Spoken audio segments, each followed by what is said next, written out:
is the introduction to counseling. This is Psych 291 section 35. There's only one section, so anyway. Okay, so let me explain to you what you have to do in order to pass the class. This is the syllabus I'm showing you now. Okay, let me wander down here. There's the textbook right there. Chang, Scott, and Decker. You can use any. What happened? There we go. You can use any edition of this. I think we're up to the third edition, if I'm not mistaken. These three ladies are social workers. They work at Indiana University. Developing helping skills, a step-by-step approach to competency. This is the third edition. I think there may be a fourth edition out there somewhere. If you have a second edition, a third edition, a first edition, I guess, yeah, that's fine. Don't worry about it. That will work. The way we're going to run this class is that I'm going to lecture for 10 weeks, and then we're going to start counseling. And what you need to do in your counseling is counsel each other. You will create a fictional character, and that fictional character will have a problem that needs to be dealt with, and you will counsel each other and see if you can help the fictional character. So the first thing that you need to think about is what kind of a problem can I possibly have? It doesn't really matter what kind it is. It just has to be something that you have never suffered from or you're not very close to. So if you have if you have had depression in the past, then do not use depression as your problem for your character. You need to use something that you've never experienced yourself, and that no one close to you is experiencing. So you got to be selective. I know it may make sense to you that you deal with something that you really understand, but the reality is that if you get into this character and it is a problem that you have had in the past, then potentially you'll have a relapse, and we don't need that to happen. Let me give you, okay. So when we talk about counseling, I'm assuming that you're taking this class because you're thinking, well, maybe I could be a counselor. I'm really good at giving advice. And that may be true. You may be really good at giving advice. But let me tell you a story. I had a colleague who was good at giving advice. She'd been a psychologist for an extended length of time, about 10 years. She had achieved amazing things. She was a research psychologist, and she decided that because she was so good at giving advice, that she would like to, that she thought maybe she should become a clinical psychologist. So she got into one of the top programs in the country, and the first semester she had a breakdown. And the reason she had a breakdown is because she had never dealt with her own problems. And that's kind of a problem. I mean, that can be a problem. The only way you can help people is if you're thinking with your entire mind. You're not hiding something from yourself. I know that seems a little strange. Most people who go into psychology because they're trying to figure something out about themselves. Usually it's nothing serious. It's usually something fairly, they're having problems in their relationship or something like that. But sometimes it can be fairly serious. And if you've experienced a lot of things, and of course you're dealing with it, you're not really dealing with them, but you're kind of shoving them to the back of your mind. You get into a program like this, and potentially it can make you have a relapse, and that's exactly what happened with her. she had to go into counseling, and she was in counseling for about a year and a half afterwards. So this is one of the things that you need to think about. If you're in this for because of if you're in this because you haven't dealt with something in the past, this is not the time to do it. You need to resolve that situation. Now, the reality is, I've met lots of counseling psychologists who had had some horrific problems in the past, and they had dealt with them, but you have to deal with them. See, the biggest problem is that a lot of times things will happen to you in your childhood, and the easiest way to get through it is just to ignore it or to push it in the back and not think about it. Well, that's fine, but you've dealt with that problem as a child. So your way of dealing with it is a child's way of dealing with it. If you are an adult and you're dealing with a problem, usually you can use an adult's rationale, an adult's mind, to take care of your situation. I hope that makes sense to you. We'll talk about this more throughout the semester. So let me explain to you what you need to do in order to pass this class. The thing that I need you to think about is that you need to create a character. And you need to do this, you can do it in any time, but you need to do this within the first 5 weeks of the semester. And I have a form that you need to fill out. It's a history form, and I will use that. So, we will use that to prepare for counseling sessions with your colleagues, with your cohorts in the class. So the other thing that you need to do is think about, well, gee, I need to trade counseling sessions with the other people in the class. So how are we going to do it? I mean, we're online. How do you do it? Well, you can either do it by Zoom, you can do it by telephone, by cell phone, you can do it face to face. But since COVID, we haven't really been doing any face to face counseling sessions. But if you live close enough to one of your cohorts, then that's fine. You can go ahead and do it face to face. The requirement is 10 counseling sessions. So you need to have 10 counseling sessions with the other people in your class. So you might start looking at the list of students in the class and making contact with them and saying, hey, I've got this. I've got a character. If you've got a character, we can trade counseling sessions, and that's normally the way it works. And we'll talk more about this as the semester goes along. Okay, so you will have 10 counseling sessions. This will be after the 10th week. We'll start doing that. We'll start counseling. And what else? Okay.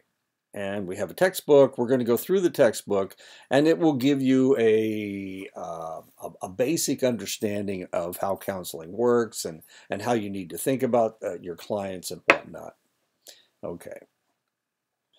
So there's your class schedule. As you can see, there's only 10 weeks of lecture. There are 15 chapters, and I will cover all 15 chapters. After each chapter, we will have a chapter quiz. There is a library paper that you need to write. The library paper will be about the problem that your client has, or that your character has. So if it's depression, then you need to write a paper about depression. If it's alcoholism, then you need to write about alcoholism.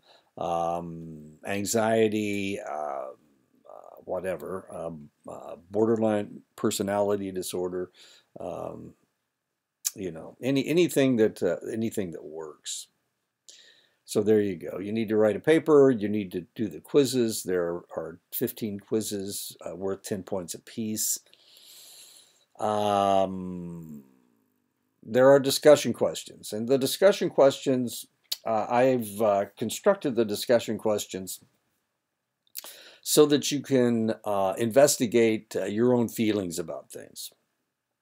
So there are 10 discussion questions. There's only 10. Oh, 10, one each week. So sometimes discussion questions will cover a couple different chapters. Your fictional biography, as soon as you finish your fictional biography, I'll give you 50 points. And then the counseling sessions, there are 10 of them. You get 10 points per counseling session, and that'll be 100 points. So it adds up to 500 points. So it gets kind of busy there at the end of the semester with trying to find people who will do a counseling session with you. Stay up with things. I do not count off for late work, so that's something that you don't have to worry about. If something happens in your family, you've got a ceremony that you need to attend, then don't worry about being late with something. That's fine. I will grade it anyway, and I'll give you full credit for whatever is late. The papers are due. When did I say the papers were due? The papers are due after the 5th week, I think. Well, whenever. Yeah, they're due at the end of February. But if if you're doing all this other stuff, and I know everybody says, hey, you got to do my class first because my class is the most important class in the world. I don't really feel that way. This is just a class. This is not the most important thing that's ever going to happen to you, unless you become a counseling psychologist, and then this is pretty important, I would say. So the paper needs to be written in APA format. What else? We got the discussion questions, and the discussion questions, you can't find the answer in the book. That's not the way it works. Well, sometimes you can, but most of them are fairly probing questions. I'm trying to get to what you're thinking. I want you to think in this class. I believe in thinking. I know what's wrong with me. I believe in thinking. Okay, that's about it. Okay, so that's how you pass the class. Let's go back over it one more time. If I can find it. There it is. Okay, so you've got your 15 quizzes, 10 points apiece. There's actually only 10 questions on each one, I think. I'm pretty sure. I've done this every semester. Then you've got your five-page paper, and I do count lines, so it's 23 lines per page, and it has to be 5 pages of text. That turns out to be 115 lines. I know. How weird is that? Then you need to answer your 10 discussion questions for 100 points. Your fictional biography is worth 50 points. The problem that your client is having. You need to come up with a fictional name for your client as well. If you are female and you want to have a male character, that's okay. But you need to know how to act like a male. That's sometimes difficult. So whatever. Counseling sessions, there are 10 of them for 100 points, and that's 50 points, and that's how you pass a class. You accumulate 500 points, or so. As you can see, you only have to accumulate 350 points, so to get a C. So that's the passing part. Okay, let's get out of here. There we go. Okay, let's go ahead and start the lecture. I think. There we go. Okay. Chapter 1, creating yourself. And like I said, you need to know yourself. You need to know if you've got problems, difficulty. Sometimes in counseling sessions, somebody will come in with a problem that's similar to a problem that you've had in the past. And it's very frequently difficult to deal with because you're not counseling them, you're counseling yourself. And that is not something that you want to do. So let's go ahead and get started on this. I like that. I really like that sculpture. This guy's creating himself. Influences on personal development. Understand the client's personal beliefs. This will be influenced by different aspects of the client's culture. Culture is really important in Indian country. Indigenous peoples they tend to have strong culture and a strong cultural connection uh, to their spirituality and whatnot. But the reality is, no matter who you're counseling, culture really is important to everyone. So if you're African American, if your client is African American, if your client is Hispanic, if your client's Lithuanian, if your client's, from Haiti, their culture is, everybody's culture is very important, and you need to understand how much they adhere to their culture. And you can see this in the people that you interact with on the Navajo Nation. How traditional is that individual? How important is their culture to them? Some people, it's extremely important. They go to ceremonies on a fairly frequent basis. Other individuals, they're more into K-pop and J-pop, and they look at anime all the time, or hentai or whatever. They do cosplay. They play video games. Okay, so my point is that everybody has a culture and everybody understands their culture, but how strong a tradition is their culture to them. The client's race, of course, is important. How strongly do they identify with their racial structure? If we watch television, it seems like, golly, everybody gets along, and all that other stuff. But the reality is that some people identify with their culture. It really all depends on their race. I mean, it really all depends on where you grow up and how you grow up. If you're um, if you're a African American and you grow up in a white community, how strongly do you identify with your race? If you're treated like everybody else, you may not see race as a really important issue.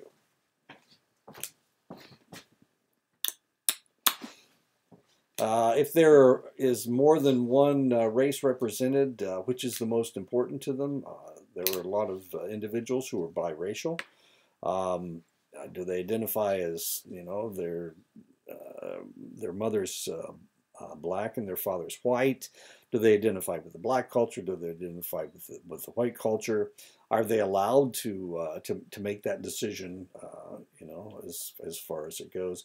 If there is more than one, is the multiracial aspect a factor? And of course, these are things that you need to find out about your client. Who is this client? I can look at them and I can make a judgment from my own life, but that's not what you do. You need to understand how they feel, not how you feel. Well, how you feel is important, but you need to accept everybody as from the aspect of who they want to be and who they think they are and whether this is causing problems for them. A counselor needs to recognize that their own culture might influence the way that they see and interpret their clients. This is really a serious situation. I was watching a television show last night, The Outlaws. It's an English show. Really kind of fascinating because uh, people are making judgments about individuals just based on their race, and you think, but as a counselor, of course, we don't recognize the fact that our culture might get in our way. I mean, if you go to ceremonies and they're talking about white people as the enemy, if you're dealing with somebody who is white, do you see them as the enemy, or do you just see them as another client? And what you have to do is throw away all these stereotypes that you have about different races of individuals and just deal with them as an individual. Not the easiest thing to do. A counselor needs to recognize that their racial background might influence the way that they see others. especially if those others are from another race. A counselor needs to come to grips with their own ethnicity and how that influences who they are and how they see others. So you've got to be aware of who you are.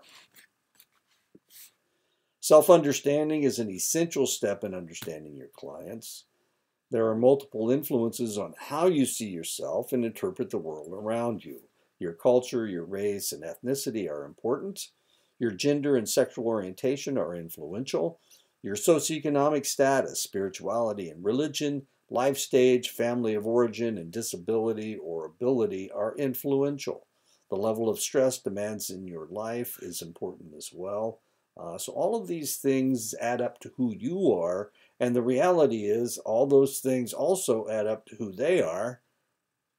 And so, and something is not working, something is off kilter, and that's what your job is, to find out what that one thing is. But you need them to tell you what it is. If you make an assumption, then probably you're not only going to be wrong, but you're also going to alienate your client, and that is not why you're there. You're there to help them. Multicultural competence is a significant predictor of satisfaction in counseling. And multiculturalism is the idea that you accept everyone's culture as equal. So it's not like, just because somebody's white, they have their culture is, they don't have a culture. And that's not important. Everybody's culture is important, and that's what multiculturalism teaches you. So you need to be competent. You need to understand who other people are and how important their culture is to them. Difficulties may arise from unacknowledged differences in perception, ways of thinking, and I've lived all over the United States and all over the world. And I can tell you that the way I see things is not always the way other people see things.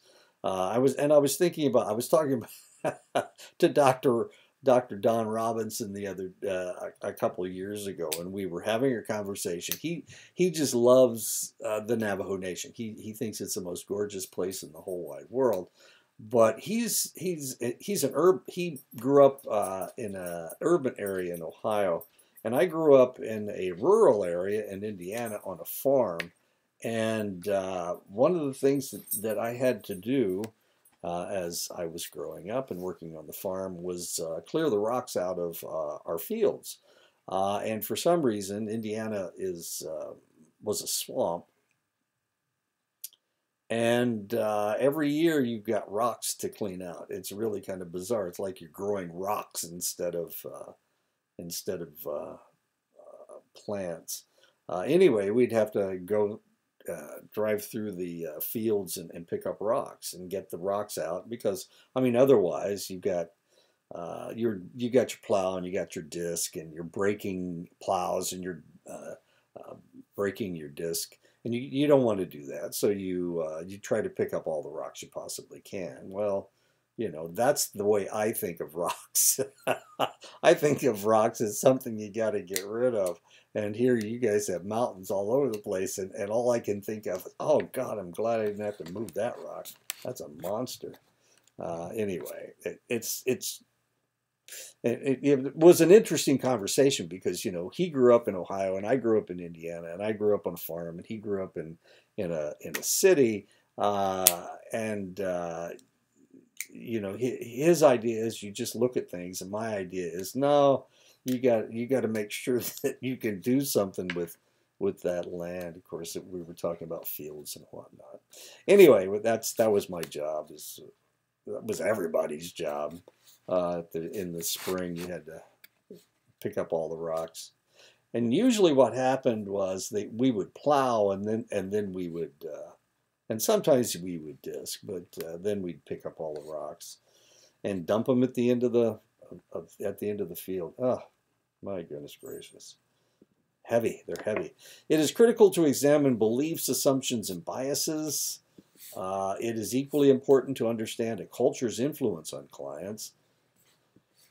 We read about other races. So how do we learn about other cultures? We read about other races, cultures, and ethnicities with the understanding that it is the author's perspective. That doesn't mean that that is the only perspective, and that's not the only way to see things.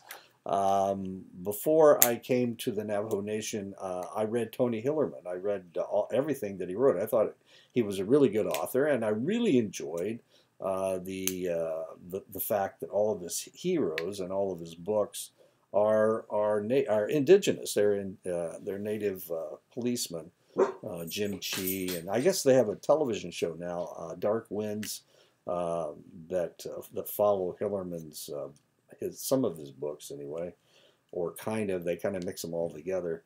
Really kind of fascinating. Bernadette Manuelito is another of the individuals. So my point is that you read that and then you come to the Navajo Nation. So do you expect people to act like they did in the Hillerman books? Well, yeah, a little bit. It gives you an understanding. It makes you appreciate what you're reading, but at the same time, it's not all that accurate. Hillerman was from Albuquerque. He's a white guy reporter from Albuquerque. And he I don't remember him ever saying anything negative about the Dene people, but he spelled Dene differently. That was kind of interesting. But my point is, it introduced you to the idea, but it wasn't exactly accurate. And no author is. No author is going to be completely accurate. I've read a lot of books about the Navajo Nation since then, Laughing Boy and by Lafarge, and the one about Old Man Hat, son of, that's not right, Left-Handed Son of Old Man Hat. I read that book. It'll give you a different idea of what's going on. Not a bad idea to read about things with the understanding that that's not going to be completely accurate. It's going to give you an idea. We recognize the strengths and weaknesses of dominant and minority racial groups. The dominant racial group in the United States at this point are the people of European descent. A racial group that seems to be increasing in influence is the Hispanic racial group. It's actually an ethnicity. African Americans, Hispanics, Asians, Pacific Islanders, those are the minority groups. The dominant group in the United States at this point is the people of European descent. By developing meaningful relationships with people from various racial and cultural groups, we can gain a different perspective on all people, and that's the best way to learn about people, is to befriend individuals, to deal with them on a one-to-one basis. That way, you can learn about other people's cultures. If you refuse to be friendly with somebody who is of European descent, then you're never going to really understand where the hell they're coming from. And of course, everybody's different anyway, so very interesting. By developing relationships with colleagues and mentors who are willing to discuss cultural and racial issues, it gives you an idea of who these people are. You need to befriend people. You need to try to understand where they're coming from. We can do this by watching films and about other races, participating in cultural activities, or visiting other countries.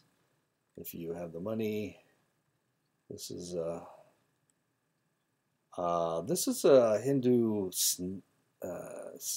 snake something. She's supposed to be a cobra. Culture has a strong influence on the roles that many people see as appropriate. Proper behavior of children toward parents, level of independence and autonomy of children, patterns of communication between parents and children, family boundaries and responsibilities, expression of emotions. Influence of culture, race, and ethnicity. Cultural values can influence feelings about work. Cultural values can influence feelings about education. Cultural values can influence feelings about healthcare. Cultural values can influence feelings about religion. Cultural values can influence feelings about family structure and responsibilities. In many Asian societies, adult children are expected to provide shelter and care for their elderly parents. In some cultures, parents and other older family members expect to be involved in decisions concerning marriage and money spent by the adult children. When dealing with newly arrived immigrants, language skills may be sparse and local dialects may not be understood. The children of new immigrants may feel torn between their native culture and the new culture. And of course, we see this, you probably see this in the Hispanic community. Often people of different races or cultures have different expectations of the practitioner in the counseling process. A good example is, and I think I'm going to talk about this in just a second, people of Asian descent, they tend to want you to give them advice, and they will follow it. And of course, if it doesn't work, then they blame you. And that's as well they should. But of course, if you're dealing with other groups aren't looking for advice. They're looking for somebody that they can talk to, that they can get their problems out. But Asian people, it may be difficult to get them to talk because they'll say, "Well, I'm depressed, so what should I do?" That's what they'll do, without telling you where it comes from. Researchers have discovered that Asian clients have value insight in personal growth, but they tend to prefer expert guidance, advice, explicit instructions, structured problem-focused suggestions, as I said before. When dealing with American Indians, a counselor has to gauge how traditional the individual is as to determine the proper, appropriate, and timing of eye contact, how directly to come to a point in a conversation, personal space, and facial expressions. It is different for other indigenous groups. This is something that you might think about. Some are big talkers and some are not. And what I'm talking about are different indigenous groups. There are, 574 federally recognized Indian groupings in the United States, American Indian and Alaska Native groupings. That's a lot of people. That's a lot of different ideas of being indigenous. And of course, they all, just because somebody is an American Indian doesn't mean that they all act the same, just like all white people aren't the same. All Hispanics aren't the same. All African Americans aren't the same. Anyway, the dominant culture in the United States, the dominant culture is the white culture. Because of the dominance of the culture, whites tend to be given institutional benefits referred to as white privilege. Now, I know there are people that don't agree with this. Usually it's white people with privilege don't think they don't get any extra privileges, but the reality is they do. Okay, just like pretty people, they tend to get away with stuff. Well, white people tend to get away with stuff too. So if there was a shooting and the police were involved and they saw a black man running with a gun and they saw a white guy running with a gun, who would they assume is the bad guy? Well, yeah, they'd assume it was probably the black guy. Unfortunately, even though if you look at the statistics and there, most of the mass shootings are done by white people. As weird as that is. Why am I talking about shooting? Let's not talk about guns. Let's talk about something else. Okay. Whites often do not recognize that they are privileged because it is the norm.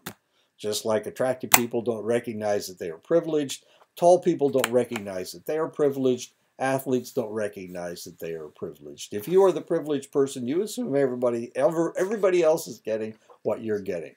I'm not tall. I'm not attractive, but I was an athlete in college, and you know, potentially I was kind of passed through some of my classes just to make sure that I could run track, and that was my thing. I was a track person, so it's possible that I was given privileges that other people didn't have. I don't have to worry about the attractive and the tall part.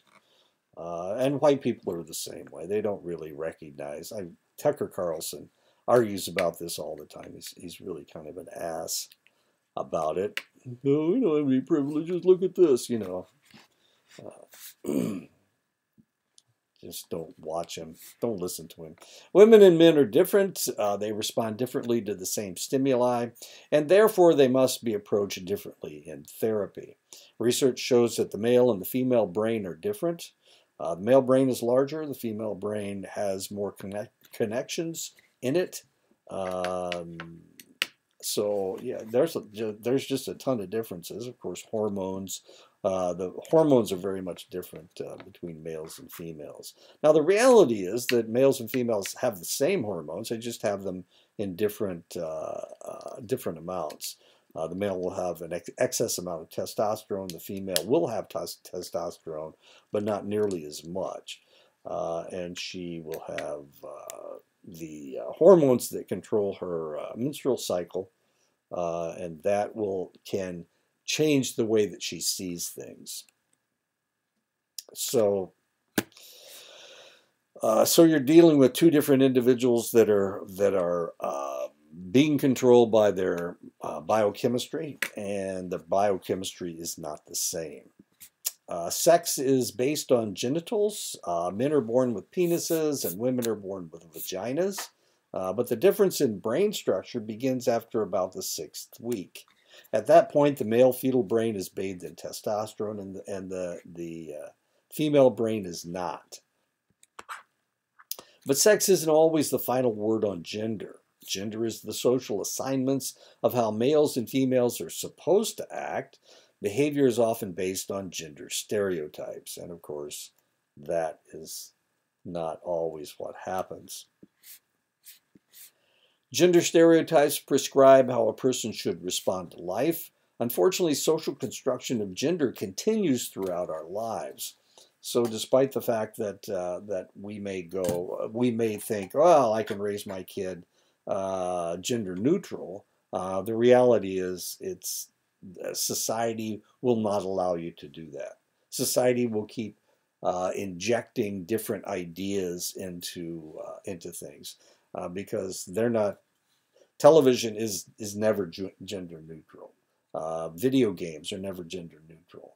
But my grandson plays Fortnite, and he's got a couple characters that are actually females. He's also got a marshmallow outfit that he wears. Yeah, I'll watch him playing Fortnite, and I'm going, why is he swinging that big club? That just doesn't make a lot. He knocks things down with this great big club. It's weird. But sometimes his character is a female wearing a short skirt. I don't know. Anyway, the marshmallow outfit drives me crazy. I can't figure out what. I guess it's supposed to protect him or something. Sometimes he's Spider-Man, sometimes he's Superman, and sometimes he's this lady with a short skirt. I don't know. I don't know. And it's really kind of interesting because, you know, video games haven't been around for that long. Super Mario Brothers, certainly one of them wasn't a female. You couldn't be a female character. So, you know, this could change a lot of things. This idea that people are androgynous, they have no No gender. Anyway, we'll see what happens. Not just with my grandson, but with everybody. We'll see. We'll see if this is a trend in the future. So society doesn't usually let you do this, but I guess Fortnite does. Gender bias comes through the use of unexamined stereotypes. The good counselor will ignore stereotypes and allow their client to express feelings freely, and that's what you need to do. You need to know who this person is, not assume that they are the stereotype that they would be if they were a typical white person, if they were a typical Native person, if they were a typical African American. Some people do not agree with the sex that they're assigned by genetics. These individuals are referred to as transgender. If they have sex reassignment surgery, they become transsexual. And this is a young lady that became a man. Transgender and transsexualism has nothing to do with sexual orientation. Sexual orientation is the direction or directions of one's sexual, affectionate, or loving attention. Embedded in sexual orientation are societal beliefs, stereotypes, and views about sexual expression. Coming out for homosexuals is complicated, but has been made easier by legalization of homosexual unions. Practitioners are not immune to heterosexism, and of course, this can be difficult. For example, when they legalized gay marriages, my wife's church came out against it. Eventually, they accepted it, but they came out against it. She's a Presbyterian, but the Presbyterian Church is not only accepted it now, but they will have gay marriages in their church. That has been legalized. But in the beginning, they had all these old stereotypical ideas. Curiouser and curiouser. Socioeconomic status refers to standards and measurements of economic wealth and structures. Socioeconomic status is especially efficacious in capitalist economies, where wealth dictates your position in society.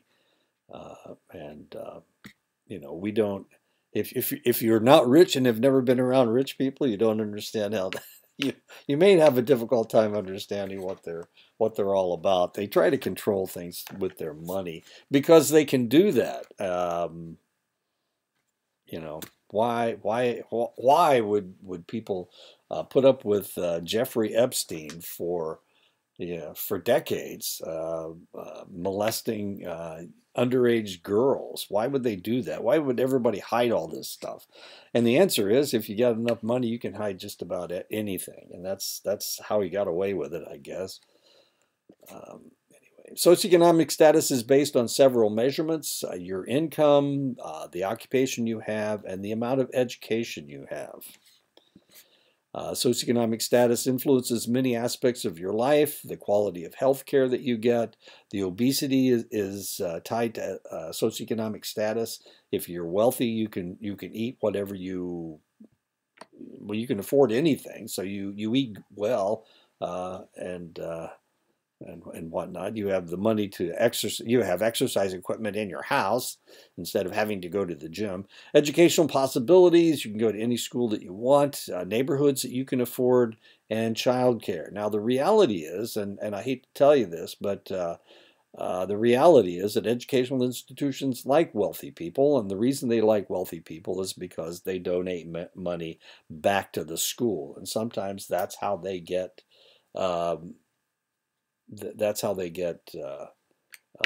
Wealthy people in their school. They want to get the wealthy people in their school because they think that they can get more. They can get more donations. Harvard has billions and billions of dollars of donated funds.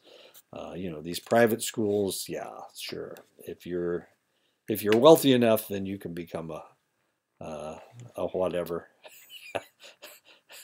A Sun Devil or a Wildcat or whatever. a lumberjack.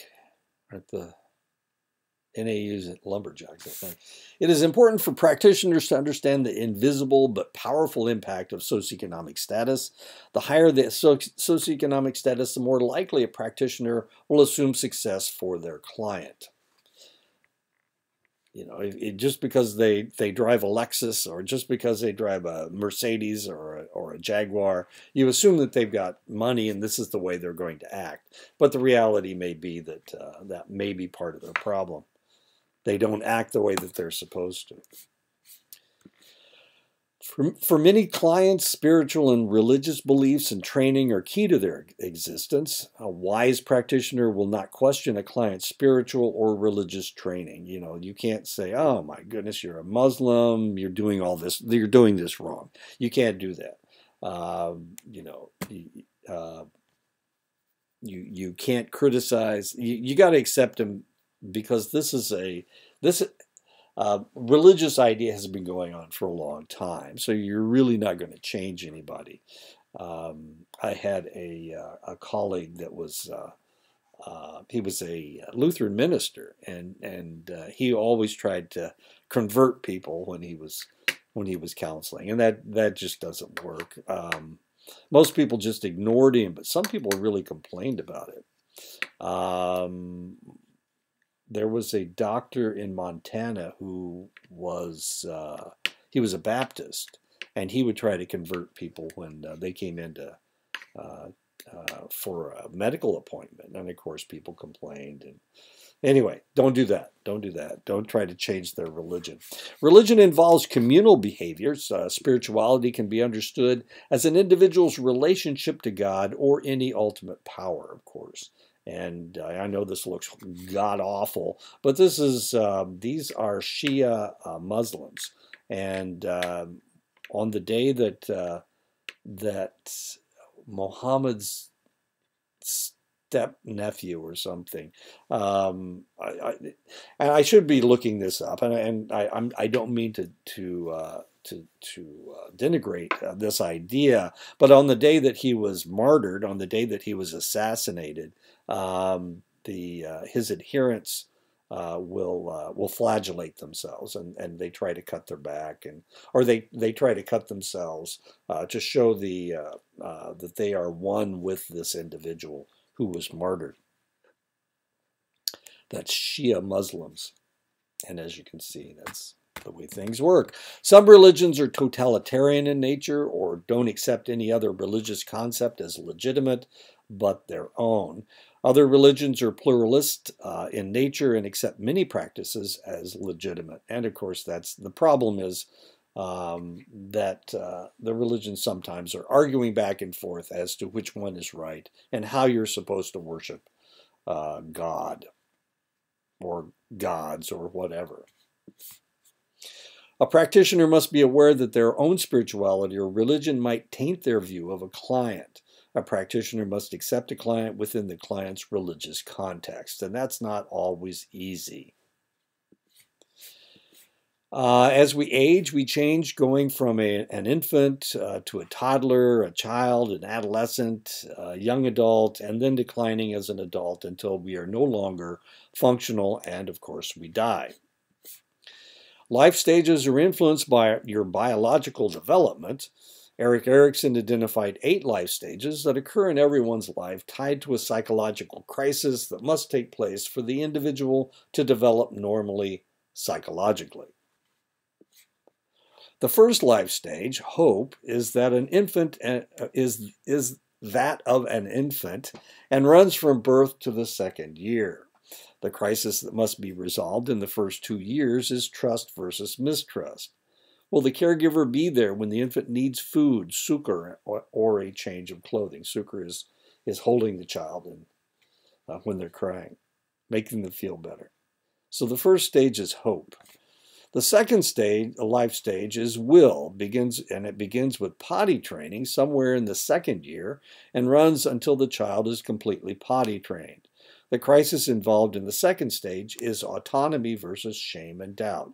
And of course, this is how parents will teach a child to deposit their waste in the right place, And if they do, then they develop autonomy, and if they don't, of course, they develop shame and doubt.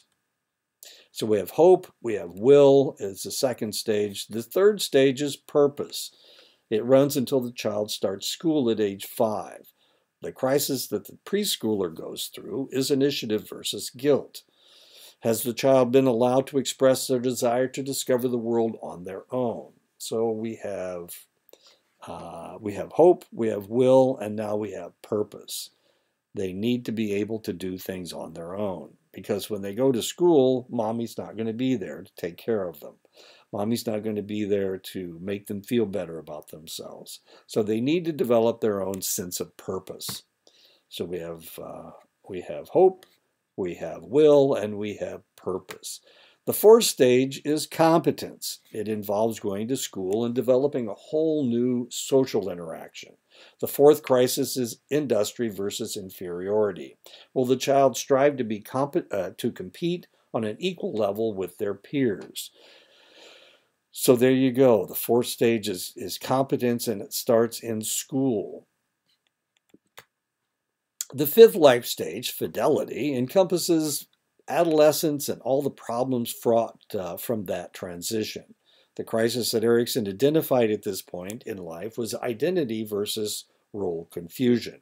Who will I be as an adult? And of course, if you look at teenagers, sometimes they'll change their hair, they'll wear different clothes, and they're trying on different personalities. They're trying on different personas.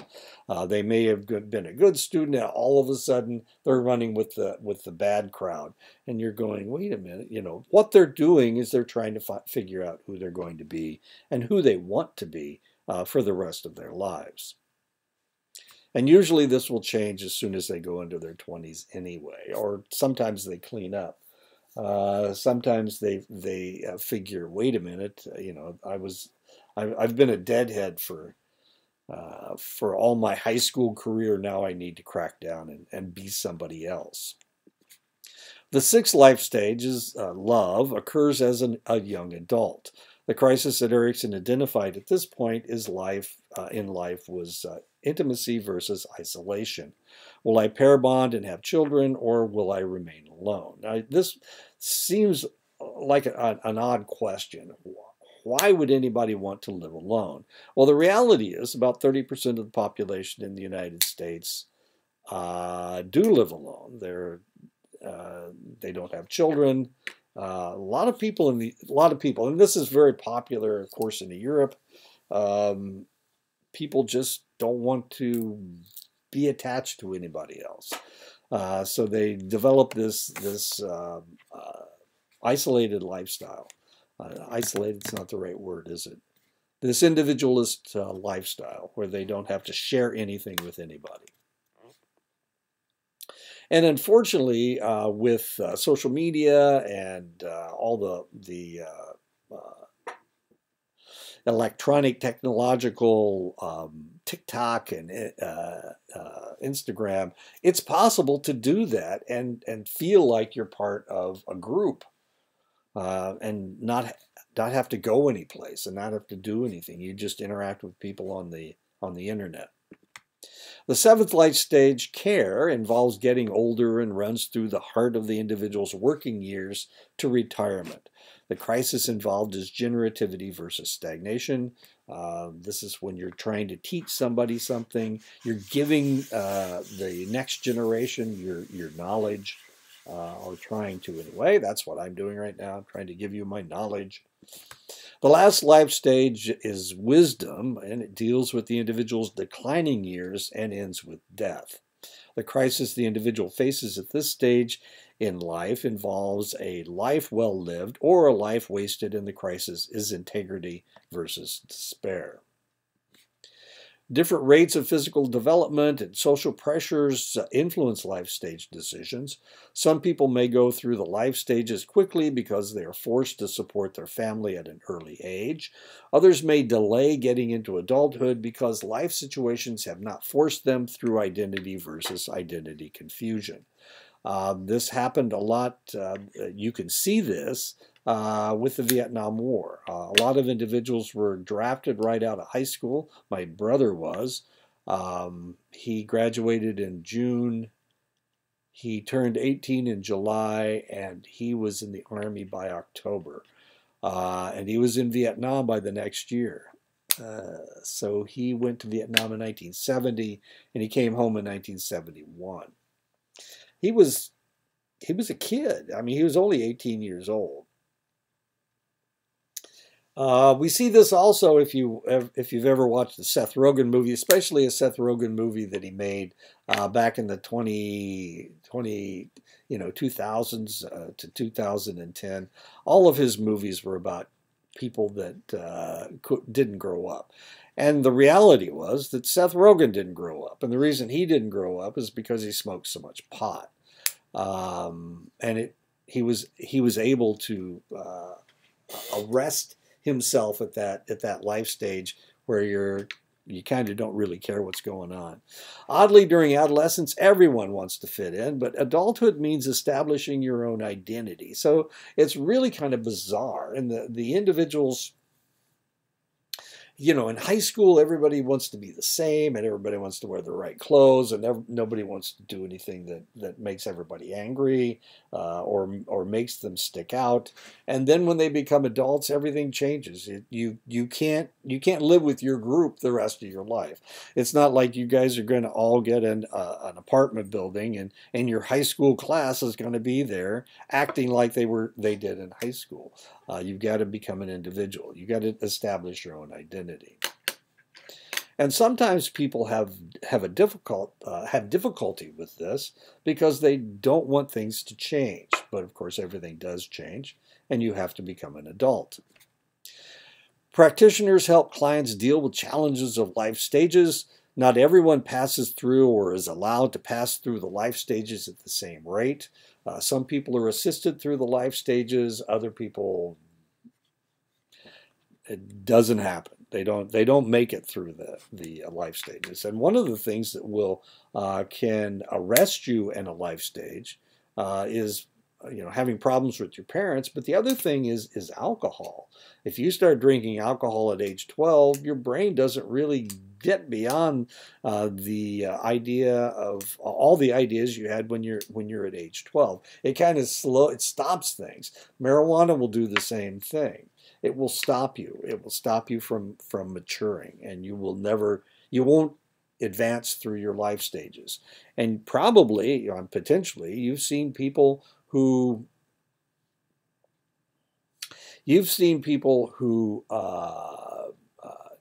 stop drinking or stop smoking pot or stops taking crystal meth, and all of a sudden, they were acting like an 18-year-old for, until they were 35 years old, still going to parties, that kind of stuff, trying to pick up chicks, that kind of stuff. And then when they turn 35 or 40, they stop drinking, and all of a sudden, they start acting like an adult. You probably have seen this. I have certainly seen this. Of course, I was in the military, and the military is kind of interesting. Of course, I was in the military from 71 through 83, so this was during Vietnam, right after Vietnam, all the stuff that was going on in the military and whatnot. It was really kind of interesting. My job in the military was to do drug urines. I was a narc when I was in the service. Family influences our worldview. We are told as children will temper the way what we are told as children will temper the way that we deal with people outside the family all of our lives. Even the concept of family may be skewed by those you grow up with. So if you think about, do you act like the popular kid in the 9th grade? Do you want to be that person? Do you have mannerisms that are similar to that? All of these interesting things. Understanding how we have been affected by our own family helps us recognize these experiences as personal and not assume that the same meanings and experiences are true for others. Just because you grew up one way doesn't mean they grew up the same way. Just because you grew up on the Navajo Nation doesn't mean that everybody who growing up on the Navajo Nation will act exactly the same or have the same experiences or feel the same way. One person may have had no support from their parents. Another individual might recognize cousins or anyone similar as brothers and sisters. Now, I know you guys talk about your cousin brothers and your cousin sisters all the time, but the reality is that other people don't have that strong a connection to their extended family. I don't. I certainly don't.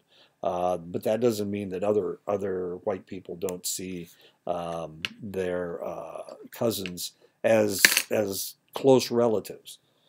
I just don't see them as close relatives. As a matter of fact,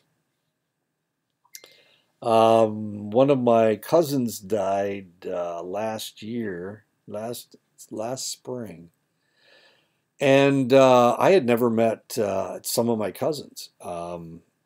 Some of my second cousins. They were the children of my first cousin.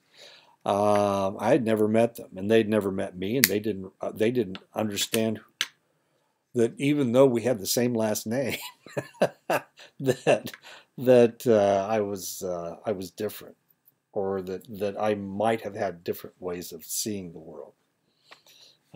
Anyway, kind of interesting. We were the Muncie Bradways, and there were Cambridge City Bradways, and there were Middletown Bradways and Newcastle Bradways. So you know, we were all different. If you grew up in a different town, basketball was played different. Influence of family of origin. There are a number of groups of people who are referred to as family. Amongst the traditional Diné, and this is the way that Tony Hillerman wrote it, and I don't know why I put that H in there. Let me get, clans dictate family and extended relationships. Developmental stages for families are influenced by culture, religious and spiritual beliefs, socioeconomic status, etc. As families develop in time, changes in any of these statuses can cause changes in the family dynamic. Family has changed in recent decades. Divorce was once a social stigma, but now many people have multiple marriages and thus multiple families. Blended families have become the norm, and of course that's what the Brady Bunch was all about. And that was back in the 1960s. Now, the interesting thing about the 1960s was that's when divorce became legalized in the United States. Before the 1960s, if you got married in the 40s or 50s, in the early 60s, then you couldn't get a divorce. You were married forever. And of course, this didn't work out very well because a lot of people don't change as they are married, and so there were a lot of unhappy marriages in the United States. And then in the 1960s and into the 1970s, divorce was legalized in almost every state in the United States. And things changed a lot. All of a sudden, we had a lot of divorces. We had a lot of remarriages. I've been married 3 times. I only have children from my first wife. But, you know, I could have lived in the same kind of a blended family that the Brady Bunch did. Influence of disability and ability. Disabilities are a fact of life. With every ability we tout, there are those, including us, who may lack that ability. I can remember lots of things, but I have a hard time remembering the lyrics to songs. Now, this is not a disability. I'm not pretending that it is, but the reality is I have a hard time remembering the lyrics to songs. And this got me in trouble when I was in college because I had to learn the school song. And I memorized it fairly well, but I made 5 mistakes, and they threatened to cut my hair in the shape of a W. You know, what are you talking about? What I'm talking about is back in the 1967 when I when I became an undergraduate. I went to a college that was so traditional that if you didn't know the school song word for word, uh, grammatical structure by grammatical structure, then they threatened to punish you. And I was one of the individuals that they threatened to punish, and I refused to have my hair cut, which was interesting. And at that point, strangely enough, I was socially ostracized. I couldn't go to social functions. I could go to athletic events. I ran track, so it'd be hard for them to. Well, they could have kicked me out of school. Yeah, they could have kicked me out of school. They chose not to, of course, but they chose to socially ostracize me instead. Disabilities come in all shapes and sizes. Some make life a struggle, while others, like my lyrics phobia, have very little impact at all. It is estimated that 20% of the people in the United States will experience a serious disability in their lifetime. Developmental disabilities are severe and chronic. They are due to a mental or physical impairment. They manifest themselves before the age of 22. They are likely to continue indefinitely. They result in substantial functional limitations. They represent services and support for survival. In the past, many people with disabilities were isolated from the mainstream community.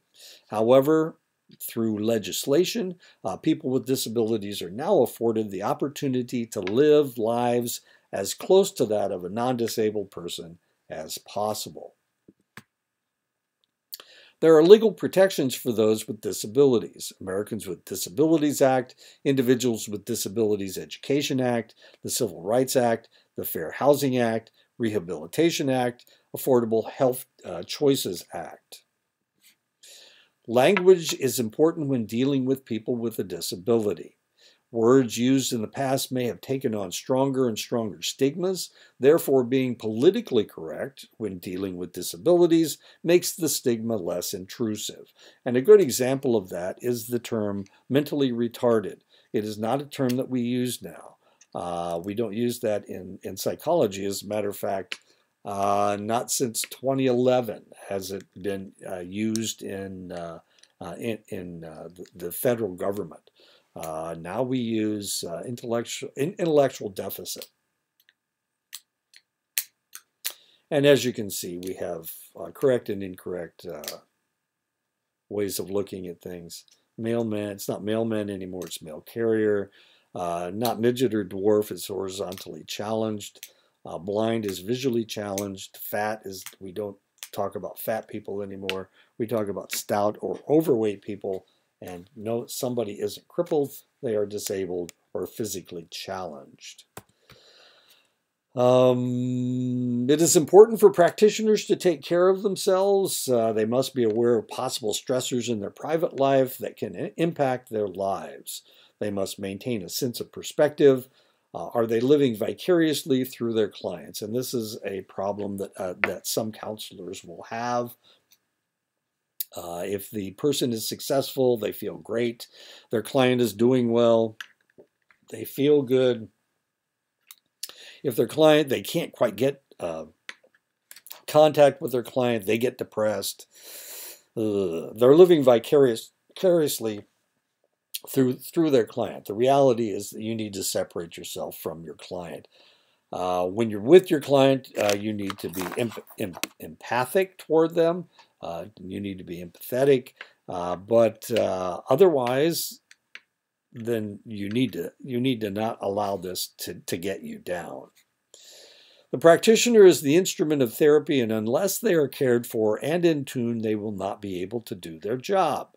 Focusing on others and ignoring your own needs can lead to burnout. Burnout is increasing discouragement and emotional and physical exhaustion, kind of like a long-term COVID. Burnout is not uncommon among practitioners. You put yourself out there, and that is not that uncommon. Building a healthy lifestyle is important and must be started immediately. Don't wait until you graduate to get into a groove of a healthy lifestyle. The sooner you start, the more routine it will become. Eating the right foods and exercising. Relieving your stress in some way. I relieve my stress through exercise. And I eat okay. I eat pretty well. I have my bad days when I don't eat very very well. But I usually don't let things get to me. Last semester was a really tough one for me. I was teaching a two-class overload, which means I was teaching 7 classes. 3 of them were brand new classes. It was just a really tough semester for me. So if you took classes from me last semester, the end of the semester was pretty tough. And maybe I got kind of mean there at the end. So be careful about putting all this stuff off. I don't count off for late work, but at the same time, that usually means that I get blasted at the end of the semester.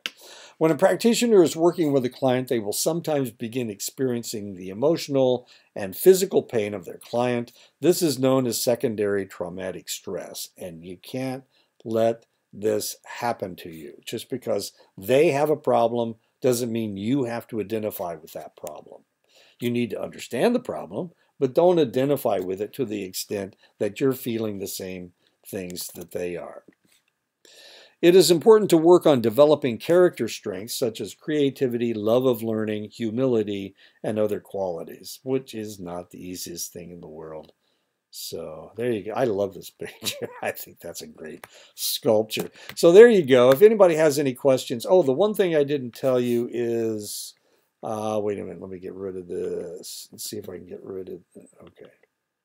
Okay. I have office hours. Now, what office hours mean is if you have a problem, you have a question for me, you can either email me and here's my email address. There's my email address right there. Wait a minute, let me make this bigger. There's my email address. But I have office hours. We're required to have office hours. If I were on the Saley campus, this is where I am. I'm in Lost Nation, Iowa. You can look it up. We're directly west of Chicago, about 200 miles in Iowa.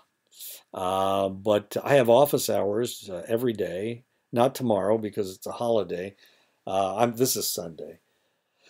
But on Tuesdays, my office hours are in the afternoon, 3 to 5, your Mountain Standard Time. And on Wednesdays, it's in the morning, 8 to 10, and Thursdays, it's 8 to 10 as well. Those are both Mountain Standard Time. I'm Central Time, so actually, you can put an hour on all these, and that's when I'm actually doing it.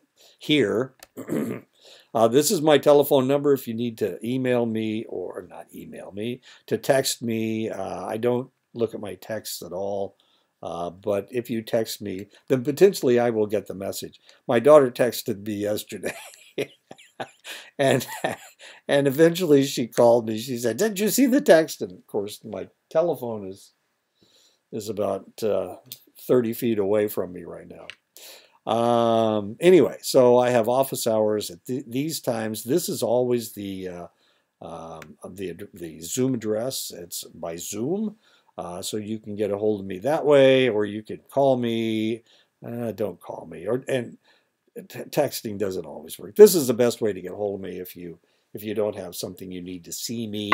Then you can email me. But I have office hours every day. Monday through Thursday. Okay, so if you need to get a hold of me, that's the way to do it. Email me, or you can come to my office hours. Okay, well, that should be it. Just have a good time with this. Don't take yourself too seriously. I don't. I take you seriously, but I don't take myself seriously, and that helps. Anyway, so I'll see you guys next week. I think I'm doing another one next week, another lecture next week. I'm sure I am. And I may cover a couple different chapters. So yeah, we'll communicate again next week.